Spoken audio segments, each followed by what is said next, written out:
This time on Rad Rat Video, we are talking about what parts of skateboard culture are real and what is just a marketing ploy.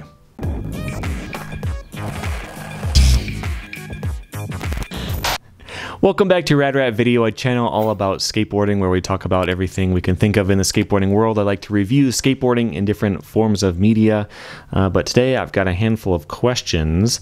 The first one is from Marcel, who says, there are certain tricks that work better and also different for some skaters. I'm mainly thinking of the switch frontside flip, nollie backside flip, nollie hard flip, and switch hard flip. And yes, switch heel flips too. Can you dig into that deeper? Why is that? What is different in our stances that makes it easier for a lot of people to do these the vertical nollie backside flips or switch frontside flips, switch hard flips, etc.?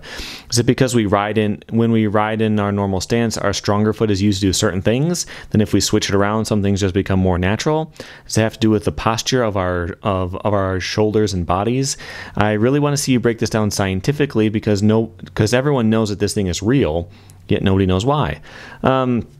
Yeah, I would love to break it down scientifically, but there's no science about why certain tricks are easier in different stances.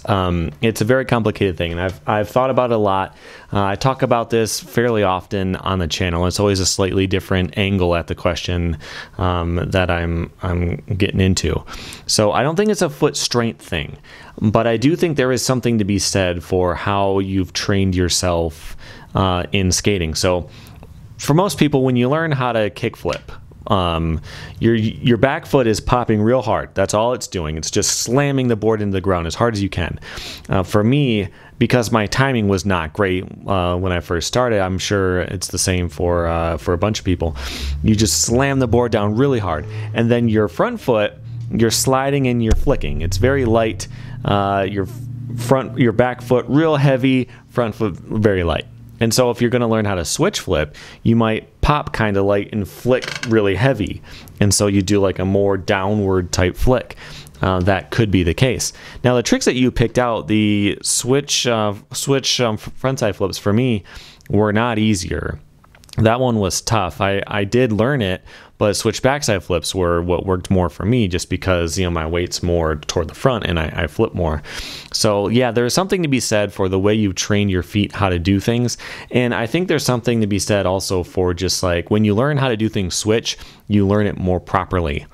Because you're learning it for the second time. You already know how the trick works. You know how to do it pretty well, in fact. And so you're going to skip all of the bad technique and go straight for the real thing. So like for a 360 flip, you know, when I was trying to learn how to do those, I would have my weight really far back and I would throw the board, like the tail wouldn't even touch the ground. And I was doing them stationary at first and I was trying to learn them. And so I just throw the board into this really quick 360 shove it, and I would flick as hard as I could because I was not getting much pop, you know, so I had to flick hard and just jump way over this way and try to land on it. Now, as I got better, I was able to pop more and keep it more with me. And so if I try a switch tray, now keep in mind, I'm not very good at these. But if I casually try a switch tray, it pops and it stays right with me. And it's no problem to do that. Like I don't have the same problem in switch as I do when I learned it in my normal stance.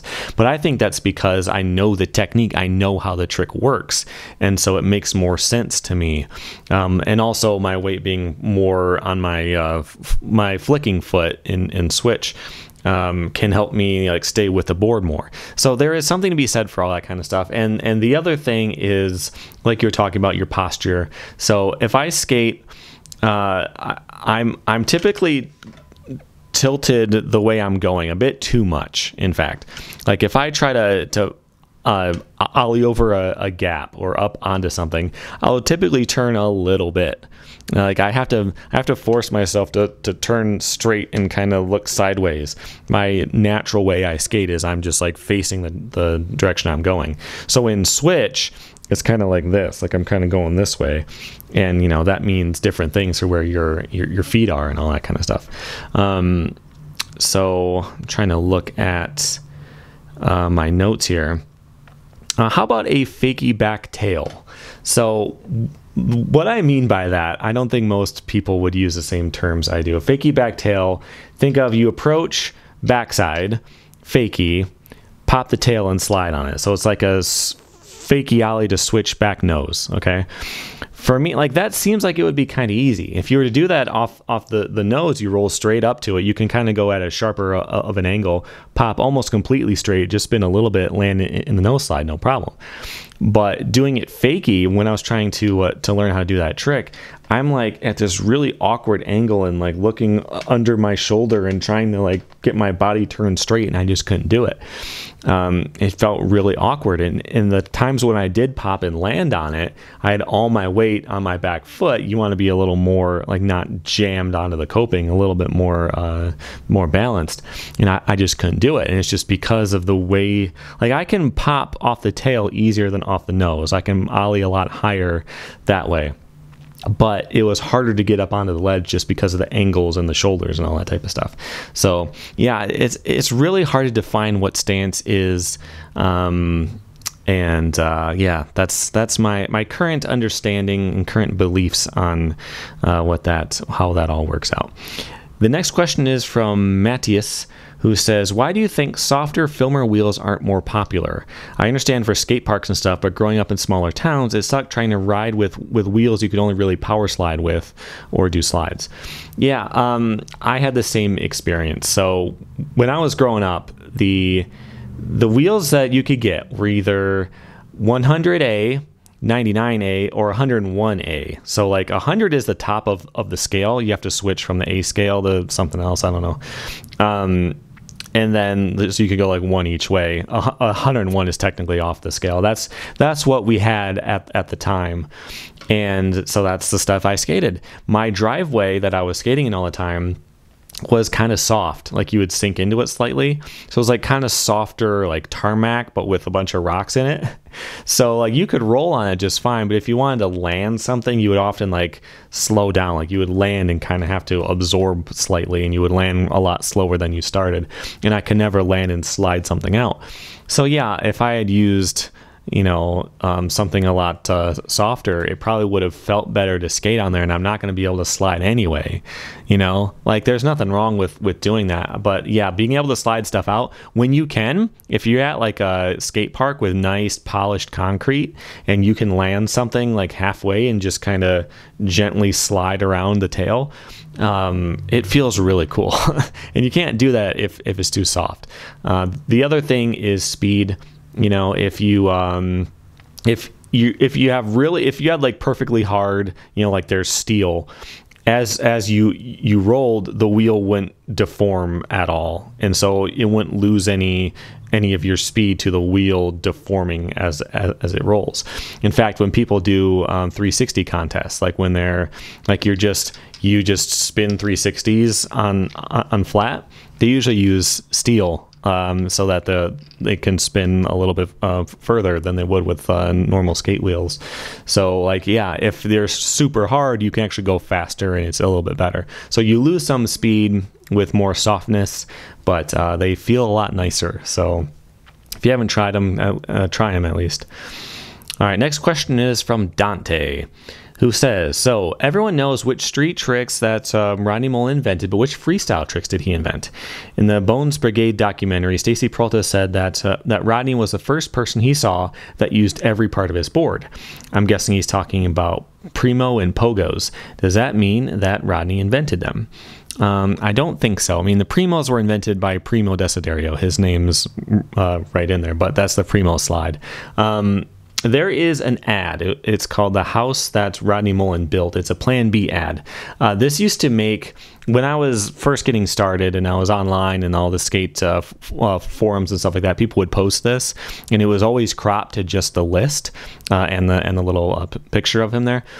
And I always thought that this was probably fake, but I found out that it's an actual Plan B ad when, he was on Plan B at the time. So he was probably involved in, coming up with this list. It credits him with the no-handed 50-50, which is what you would call a truck stand now. So not the normal 50-50 where you would tip the board over and catch the the nose with your hand and do like a half flip out with your hand. This is like the Casper style where it's just feet. So he invented that one. He did the saran wrap where you're on the truck and you wrap your foot around as you're holding onto the nose. You have to let go and wrap your foot around. He did the Godzilla rail flip, which is where you do a normal one, but your body spins the opposite way. I actually did a Tricks and Tribulations with the Godzilla flip and that trick too. They're both two tricks with Godzilla in the name. I did both of them in that video. And the Sidewinder, which is like, start with on the truck, you put your foot up on the nose. As the board starts to drop down, you grab the truck with your hand and pull it up into a switch Casper. So he invented that too. So there's a lot of different ways to get your board into different spots. He didn't invent them all, but he invented ways to transition between them a lot, and he did a lot of different tricks, surrounding that. So yeah, he invented a lot of freestyle tricks that you don't know about, like that most people don't see often. Before he invented all the street tricks you do see often. So yeah, that says a lot about the guy. All right, the next question is from Crisp Cold, who is talking about how he's rewatching some of the Battle at the Barracks games. And he says that if the tech guys, like the super consistent tech skaters, if they get the first trick, it's a death sentence. Now, I could just Google rock, paper, scissors game averages, but then I'm likely to get the opinion of professional Rochambeau players and not the opinion of an adroit skater, which is why I wanted to get Big Daddy Radrat's opinion on this. What do you think is the best strategy to go for to win the battle before the Battle at the Barracks? Should there be more flexibility, i.e. is it better to have the option to pick a coin toss instead? Seems like such a crucial yet overlooked part of the games, since who gets to set the first trick definitely has a massive impact on how things play out. Plus, I'm pretty sure most skaters are more focused on tightening up their tray flips in all stances rather than fussing about such a seemingly trivial yet obviously important part of these games. All right, so if you're trying to get into like, how do I make sure I go first so I don't lose? The most fair way is to flip a coin and let it hit the ground. If you flip a coin and catch it, like this is a trick that you can learn in like 5 minutes. You can learn how to flip it and like count the flips, and you can kind of follow it in the air, flip it exactly 3 times, catch it, and you'll know which way. It's pretty easy to learn how to cheat on coin flips. So you got to flip it and let it hit the ground, and then someone's chasing the coin over there, and that's not a very fun thing to watch. As far as rock, paper, scissors is concerned, I did look into that. Not for this question. I have looked into that before because I'm really bad at it. I will lose 100% of the time. I don't know why. But what I learned is that it's considered very aggressive to start with scissors. I don't know why. It just happens to be that way. Now, people who are skating are usually more bold types of people. You have to have some boldness in you to be able to jump downstairs and flip your board over and try to land on it. So I would guess that scissors would be a pretty common way to start. So I would start with rock. You could probably go through every game and see what each person threw and see how common it was to do each one and get a very minor edge. But I don't think that's doing you a whole lot of favors. If you want to be kind of a jerk and just make sure you win, you could let it be known, like if you were in the actual game, you could be like posting all this stuff about how you're practicing all these tricks, but you don't. All you're doing is learning pressure flips, like at least 5, although you should probably do slightly more in case someone can actually match one. Just like really weird ones that people don't do. So there is the standard one where you just pop the tail and it does, it flips like that. You can do them you can do them slightly different where it flips this way. So you do like a toe flip is what that trick is called. You can do that normal, fakie, 360, big spin. You can do it off the nose. Pressure hard flips would be an option. You could learn all kinds of really weird tricks, but just have them locked down 100%. And as soon as you go, as long as you can match enough tricks to get a turn, you'll win. And like, it wouldn't be that hard for someone who's good enough to actually be in those games to learn 5 really weird pressure flip combos. Not combos, but types. And that would be a good way to win. People aren't going to be happy with you, and it wouldn't be very exciting to watch because you would just close out anybody who you get to go first for. But you could if you really wanted to. All right, the last question is from Corey A, who says, where's the line between actual skate culture and clever marketing? Is there one? If so, or if not, why does that matter? So I've been thinking about this a lot, and I made a bunch of notes on this one, just trying to think about like what cultural stuff has naturally come from being a skateboarder and not because we're told this is what skateboarders are supposed to do, right? And the first thing that came to mind, the reason why I paired this with the last question, is the term Rochambeau. I had never heard that before. That's not what we call it. Where I'm from, it's just called rock, paper, scissors. And the first time I heard it is when, online and stuff, when people are doing games of skate at the barracks and stuff like that. But the first time I heard someone actually say that in person was at a skate park, because that's what you say when you're going to start a game of skate, which was such a weird thing to me because no one used that term. He learned that through skateboarding, knew what that's called, but used the term that skaters use. Now, it's not a skateboarding term. It's just what people use out west, I guess. I don't know. But like that became part of skate culture. You're more likely to hear that from a skater than you are from someone else if it's not the average term in the place you're from. But something else I thought of was when you're a fan of certain types of, like certain bands, you dress a certain way. And I've always thought that was super weird. If you're really into being goth, you can pick out a couple bands that you probably like. And there was this guy at school, I think I've told this story before because I think about it all the time. He wore to school one day what he called a one-legged pant, which was, it was like a skirt basically, but it was like all the way down to the floor, well, to his shoes, but it had chains and buttons and pockets and all kinds of stuff all over it, And it was like, if you see someone walking down the street like that, he's got like a black, like a spiky mohawk or whatever, that tells you a lot about that person. But I've always thought that was super weird, because the music you listen to, in the music, they're not telling you what kind of clothes to wear. If you took a CD to somebody who lived on an island somewhere and had no cultural touch point for something, and they loved this certain band, they're not going to naturally come up with that clothing style. And the reason why I point this out is because clothing and band preferences are not, that's not a natural thing. It's like you have to be told this is what you're supposed to do because you like this. So in skateboarding, what is it that we do because we do it, and what do we do because we're told that we're supposed to because we're skaters, if that makes any sense? And the first common thing that came to mind like that is the mall grab, right? So that's where you walk around holding your truck and you walk around with like that. Now, the only reason why that's bad and the only reason people make fun of it is because somebody made fun of it first and it became a thing. It became like, well, if you don't know anything about skateboarding, you hold your board by the truck. Well, in my senior pictures in high school, which I don't have, I would gladly show you. I don't care. But I was doing a mall grab with my blank deck. I mean, it had a nice blue stain to it, but it was a blank deck, and I'm just standing there holding my truck. The term mall grab hadn't come out yet. No one had written in Thrasher about how dumb it is. So skaters didn't know that you're not supposed to do it. So, is that actually skateboarding culture, or is that marketing? Now, I wouldn't say it's marketing because no one makes any money off of that, but it's like an insider thing that you have to be a skater to know about. If you don't skate and someone asks you the best way to carry a skateboard, you're just going to guess, right? But if you're a real skater, then you know that. So I do kind of lean toward that being actual culture, actual skateboard culture, because you have to be a real skater to know that that's true.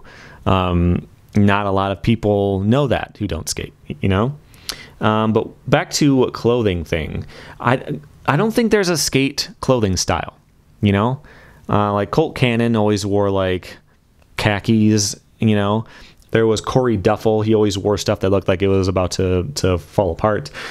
Richie Jackson just dresses like Richie Jackson. There used to be a skater haircut though. super popular when I was in high school, where it was like just long enough that it started to curl out, which my hair was looking like before I got this latest haircut. It was just starting to curl out, and it was always like, slightly in your eyes, but not too much. A lot of skaters had that back in my high school times, but again, that's got nothing to do with skateboarding. That doesn't make you a better skater. That's not something that's like pressed upon you by skaters. Not all pro skaters looked like that, but all skater kids in high school looked like that.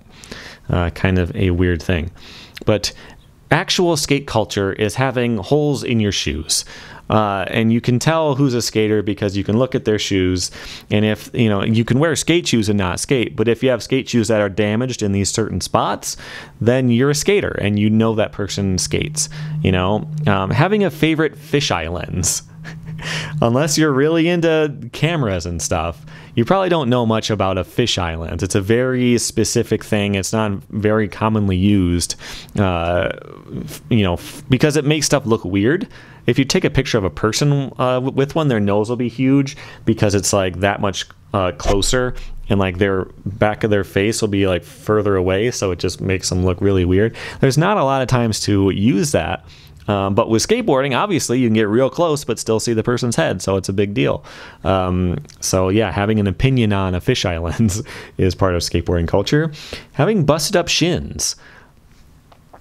Sure, you can get hurt in a lot of different ways, but every skater knows what it's like to have damaged shins. I got a gash on my shin right now, and I bet at least 20% of you have some shin damage right now.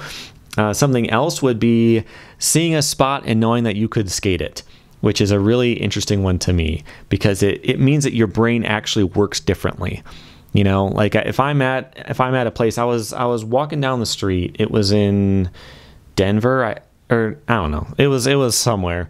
And I was just, I was on my way down here, and I looked down this alley, and I stopped dead because there was this brick bank, and it was like, there was spots to grind. It was like there was no parking blocks or anything. It was just like the bank had like an edge and someone had waxed that. It was like these brick banks. It was just, downtown between these two buildings, just a channel rainwater or something like that.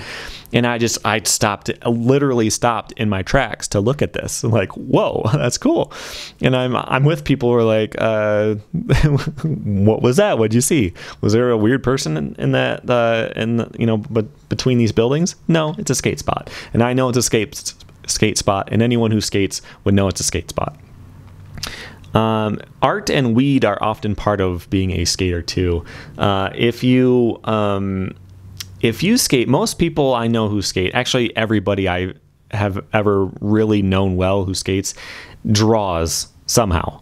But they either some kind of art, or they're in a band or something like that. They produce some kind of art. It's almost 100%. From the people I know, it is 100%, but I can't speak for every skater on earth. But I think it's very, very common to do some kind of art. And for some reason, pot is part of it too. I'm not sure why that is necessarily. I think it's just like slightly outsider type stuff, but there was a story online that someone was talking about how they went to this new place, and they were trying to get some weed, and they didn't know like who to ask about it, so they went to the skate park, and about 10 minutes later they're walking out with all that they needed. So I don't know, that's part of skate culture too. I can't really define exactly why. Distrust of cops and security guards. Obvious, you get kicked out of spots for no, you get yelled at by security for no reason. You get told that, you'll get sued if you do all this stuff. Like, you get that enough, and you just don't trust the people who do that kind of stuff. But as far as like what's marketing, the only thing I could think of is like, are you not supposed to film at a skate park? Because the best brands, when they put out stuff, they want to show you real street. And that makes sense, but that's marketing. To be out there, you could train at a skate park all day and night, but as soon as you want to film something or take a picture, you want to do it in a street spot. And that's definitely not necessarily how that person skates all the time, but they'll do it for the ad, So like, that's the only real thing I could think of that's just what we're told. And I prefer seeing a street. I'm sure most people do. And it does feel a lot better to do a trick at a spot that wasn't designed for skating. Like I get all that stuff, but the idea that you can't film at a skate park is definitely not a cultural thing that just came about. I don't think. I think that was just like, it makes our products look better, you know? But yeah, there's a bunch of really interesting things like that, like really minor ways to just pick out someone who, you know, someone over there, you're pretty sure they skate. You see a couple things, you know for sure they got a skate brand shirt on. That doesn't mean much. It's the shoes, it's the shins, it's all this type of stuff. So yeah, that's the stuff I came up with about that. If you do have any questions, please go to radratvideo.com and submit them there. I'm running a bit low. I have a few. I did ask recently and I did get quite a few, but I always need more. If you have any questions, please submit them there. If I get a lot, it can take a while before I get to it. I think sometimes that happens where you submit something, you don't see the answer for 3 months and then you forget. So yeah, but please submit them. I do need them to keep the channel going. But that is it for now. If you love the channel, hit the like button. Make sure you subscribe. You can hit the join button. You can sponsor me on Patreon too. You'll see some stuff in advance, and including the Skate 2 run. It's completely done. It's all up there right now. You can see all the parts. I was about to tell you how many there are, but I think that might be a spoiler. I'll just let it play out the way it's going to play out. But yeah, that is all up on Patreon if you want to see that. But that's it for now. Thanks for hanging out.